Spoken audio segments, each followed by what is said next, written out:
Pessoal, bom dia a todos. Neste vídeo vamos falar do teste número 2, o qual foi o tema da aula anterior, dia 2 de junho. E no exemplo número 1, tá? No exemplo número 1 do teste número 2, estamos falando de um estudo de séries temporais. Tá? Estou sinalizando aqui o resultado obtido pelo estudante. Tá? O objetivo do estudante foi analisar o consumo da carne de frango a partir de duas variáveis independentes, duas variáveis preditivas, né? Preditivas, aqueles que ajudam a prever o comportamento da variável dependente, neste caso aqui, a variável quantidade demandada, sendo explicado a partir do preço, né, de um bem substituto, neste caso aqui o preço da carne de boi em arroba, e também da renda, né, da renda. Neste caso aqui o estudante ele tomou como referência o salário mínimo, tá? Uma informação que foi incorporada dentro do exemplo número 1 foi a possibilidade de o aluno poder utilizar a renda per capita. No entanto, o estudante decidiu usar a evolução do salário mínimo, né? Se trata de um consumo dentro de uma economia e o estudante decidiu tomar como referência a evolução do salário mínimo, tá? Então, uma coisa que a gente tem que levar em consideração, da qual a gente falou desde o início da disciplina, temos que analisar a expressão das variáveis que estamos utilizando, tá? Por exemplo, na variável dependente, qual que é a expressão, como que está expresso essa variável? Ele está expresso em quantidade, né? Em quantidade, ele está expresso em volume. Neste caso aqui, estou sinalizando em azul, em toneladas, 1000 toneladas, né? Já no caso do preço do bem substituto, no caso aqui do arroba de boi e também da renda, eles estão expressos em quê? Em valor econômico. Eles estão expressos em valor econômico. Então, é importante que quando a gente tem esse tipo de relação, trabalharmos com dados reais, tá? Dados reais. No entanto, o estudante, vou marcar aqui em vermelho, ele trabalhou com dados nominais. Quando se trata de dados nominais, são aqueles dados que não foram corrigidos por inflação. Tá? Aqui, dado nominal. É muito diferente de um dado real. Tá? O dado real é aquele corrigido por inflação. Corrigido. Vamos ver se está pegando aqui. Sim. Corrigido por inflação. Tá? Corrigido por inflação. É importante que o aluno, quando ele for fazer o estudo, ele tem que levar em consideração os efeitos da inflação. Por quê? Porque aqui temos em esta equação volume e valor econômico. Volume, variável dependente, e valor econômico, variável independente. Se tivéssemos como variável dependente, por exemplo, aqui uma variável expressa, se aqui tivéssemos como variável dependente uma variável expressa em valor econômico,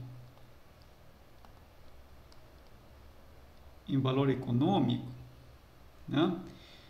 o aluno ele poderia ter essa opção de utilizar, né, dados corrigidos ou não. Por quê? Porque se ele corrigir os dados por inflação, tá, a intensidade e o efeito da correção ele pegaria todas as variáveis. Tá? Consequentemente, os parâmetros eles seriam alterados na mesma intensidade, tá? Na mesma intensidade, os dados, né? Então, aí não teria esse problema. Mas como aqui nós temos aqui quantidade, valor econômico para variáveis independentes, o principal erro do estudante foi a forma como que foi estimado essa equação, né?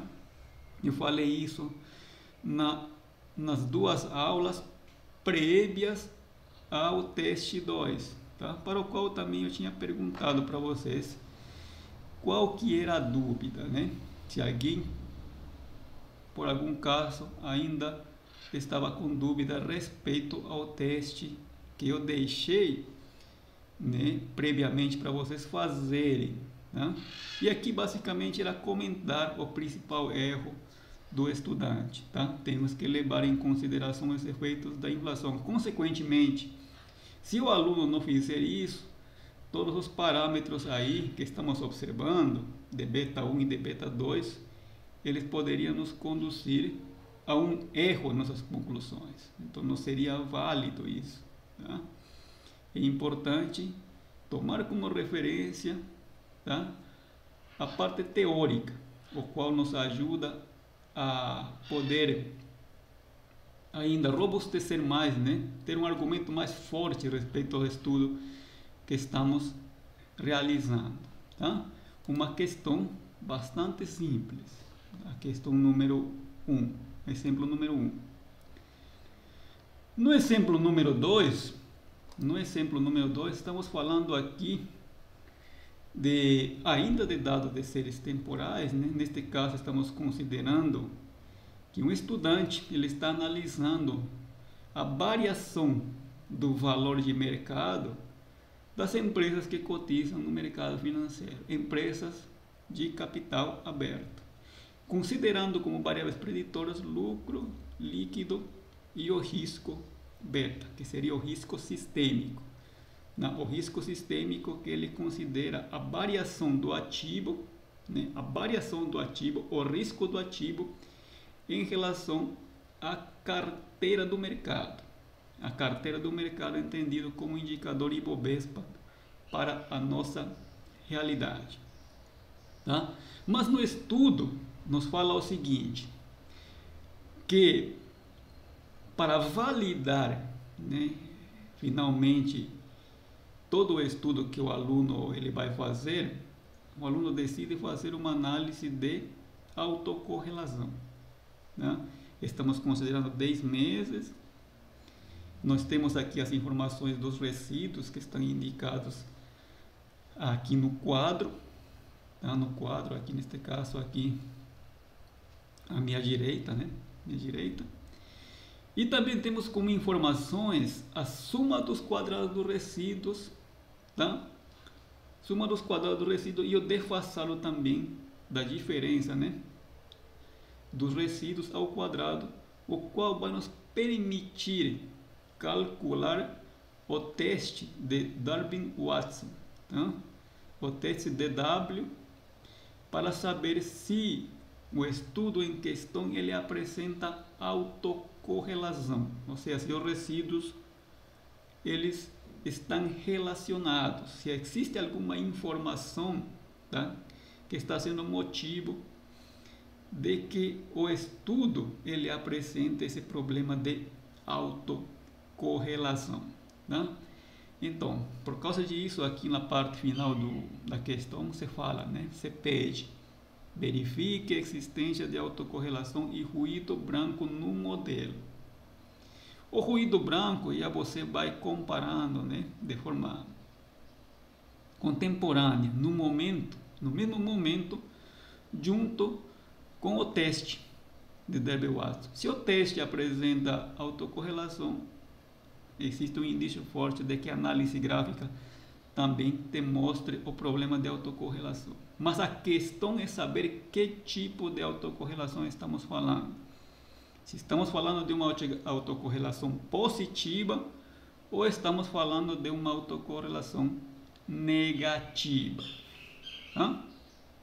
Então, vamos aqui utilizar as informações e vamos calcular o teste de Darby-Watson a partir das informações que já estão disponibilizadas na questão, né? Considerando que o teste de Darby-Watson, tá? A estatística do Darby-Watson vai ser calculado a partir do somatório do tempo 2 até n, da diferença, né, dos resíduos com o resíduo defasado ao tempo 1 ao quadrado, dividido pela somatória do erro ao quadrado do tempo 1 até n. E essas informações já foram, tá? Já foram aqui indicadas dentro da questão. Nós temos aqui 0,03536 dividido por 0,21279. Este vai ser igual a aproximadamente 0,1662. Tá? Esse daqui é o resultado do estatístico de Darby-Watson. Então, para saber se o modelo ele apresenta autocorrelação, se o estudo, né, em questão apresenta autocorrelação, vamos tomar aqui como referência o parâmetro que esse autor utiliza. É uma regra básica, basicamente, tá? Uma regra básica, né, na qual tomamos como referência um intervalo de 0 a 4, na qual oscila o estatístico de Darby-Watson. No ponto médio, nós temos aqui o número 2. Tá? E aqui vamos determinar qual que vai ser meu limite inferior. Estou colocando aqui LI. Vou definir meu limite superior. Tá? Este limite inferior e o limite superior eu encontro nos dados da tabela, tá? Do estatístico do Darby-Watson. Tá? Esse dado, essa tabela eu já disponibilizei também no AVA. Tá? E falamos dentro de sala de aula como é o procedimento da utilização da tabela. Depois do 2, nós temos aqui o valor do 4 subtraído o limite superior. E aqui nesta parte vamos ter o valor de 4 subtraído o limite inferior. Tá? Como que eu descubro então meu valor do limite inferior? Tá? Eu vou na tabela do Darby-Watson, tá? Considero aqui quantos parâmetros tem a minha questão. Aqui não fala de 3 parâmetros, tá? 3 parâmetros. Estou finalizando aqui com verde. Mas também a priori a gente já pode saber quantos parâmetros temos, né? Porque o estudante, estou sinalizando aqui também com vermelho esta parte de cima. O estudante, ele utilizou, né, 2 variáveis, que seriam lucro líquido e o risco beta. Consequentemente, já podemos saber que temos 3 parâmetros, né? O intercepto e o beta 1 e o beta 2, que estão atrelados ao lucro líquido e ao risco beta, tá? Então, no estatístico de Darby-Watson, temos que observar que quando temos 3 parâmetros, né, perdemos um grau de liberdade. Tá? Seria K menos 1 igual a 2 e N igual a 10. Tá? São 10 observações. No estatístico de Darby-Watson, temos que olhar quais são os limites inferiores e superiores a partir dessas informações que estou colocando aqui, tá? De K-1 grau de liberdade com n igual a 10, tá? Então, olhando essa informação que aqui nós temos na tabela de Derby-Watson, observamos que o limite inferior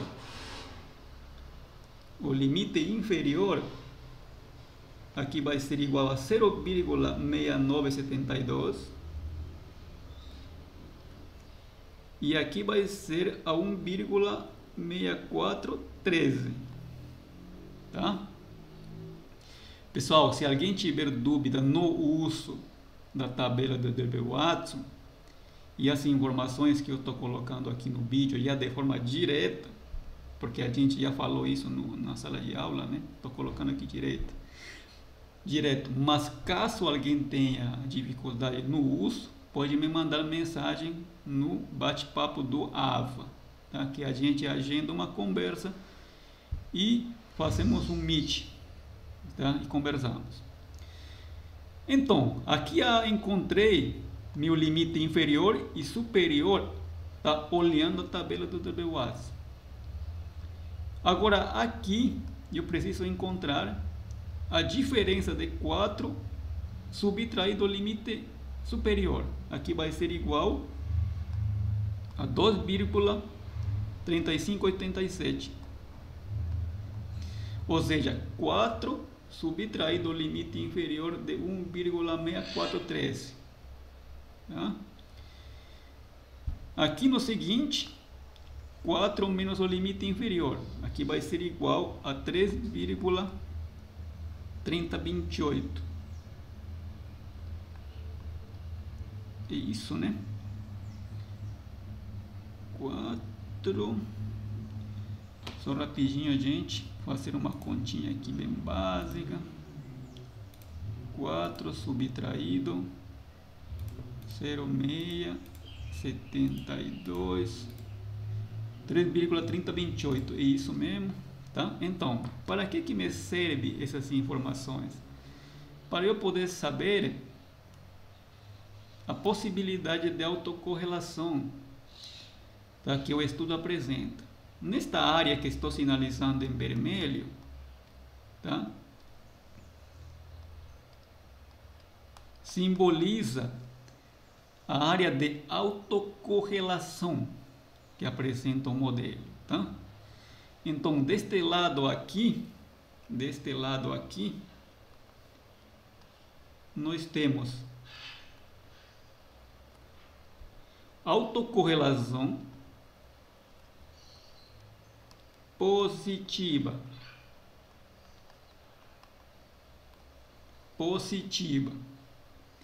e deste lado daqui nós temos autocorrelação negativa, tá? Nós temos autocorrelação tanto positiva, aqui eu estou só fazendo uma correção, gente, eu inverti aqui as informações, tá? Aqui é o contrário, corrigindo aqui, autocorrelação, e não, está correto, eu que estou, é positiva mesmo, positiva, não, está correto, está positiva e aqui negativa, tá? Está correto, tá? Eu que estou já confundindo, aí me desculpem, aí vamos ver. Então, nesta parte aqui que estou sinalizando agora em verde, tá? Nesta área em verde, caso o valor do estatístico de Derby-Watson cair nessa área em verde, nós temos aqui uma indecisão. Essa indecisão quer dizer que eu não posso concluir nada se o modelo tem ou não tem autocorrelação, tá? É uma zona de indecisão. Aqui é uma zona de indecisão, tá? E caso o estatístico cair em esta zona azul, que estou sinalizando em azul, o modelo ele não tem autocorrelação, tá? Ausência de autocorrelação, tá? Não tem autocorrelação, tá? O modelo ele apresenta essa ausência, tá? E olhando aqui para o estatístico de Derby-Watson, agora vou utilizar a cor vermelha, sinalizar aqui o valor. Observamos que este daqui está nesta região, né? Aqui que estou sinalizando em vermelho. 0,1662 está entre 0 e 6972. Consequentemente, pelo estatístico de Derby-Watson, observamos que este estudo em questão ele tem autocorrelação positiva, tá? E adicionalmente, tá, nós podemos fazer aqui um gráfico, tá? Para complementar o resultado que a gente obteve pelo estatístico de Derby-Watson. Então, vamos desenhar aqui uma figura dos resíduos, tá, no tempo. Uma figura dos resíduos no tempo. Nós estamos falando aqui de 10 períodos. 1, 2, 3, 4, 5, 6, 7, 8, 9. Aqui vai ficar 10, né? 10 períodos, né? 1, 2, 3, 4, 5, 6, 7, 8, 9. São 10 meses que estamos analisando. E aqui nós temos nesta parte os resíduos. Vou fazer aqui um pouquinho mais bonitinho. Tá? E vamos agora considerar. Só um momentinho aqui, tá? Vamos considerar agora o intervalo dos resíduos. Que intervalo a gente tem dos resíduos? Vamos olhar aqui esses valores que nós temos aqui como informação. Este daqui, tá? Que estou sinalizando agora em vermelho. Essas informações daqui. Nós temos valores de menos 13 até o máximo valor que é 0,23, né? Tá. Vamos ver aqui. Vou abrir um arquivo aqui desse lado que vai me ajudar um pouco para não ficar mexendo muito aqui na tela, tá? Vamos ver aqui.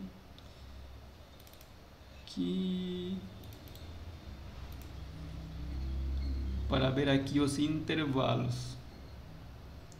Menos 13, vamos considerar aqui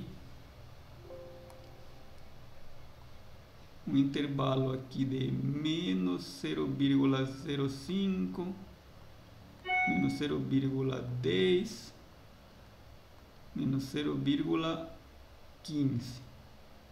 Vamos tomar com o intervalo 0,05, né? Vamos ver aqui. E por aqui, por em cima também, vamos considerar aqui 0,05, 0,10, 0,15, 0,20, 0,25, tá? Então, a primeira informação que nós temos aqui é 0,13678. O 1 vai estar mais ou menos aqui, neste pontinho vermelho. 0,10, tempo 2, aqui mais ou menos, 0,2.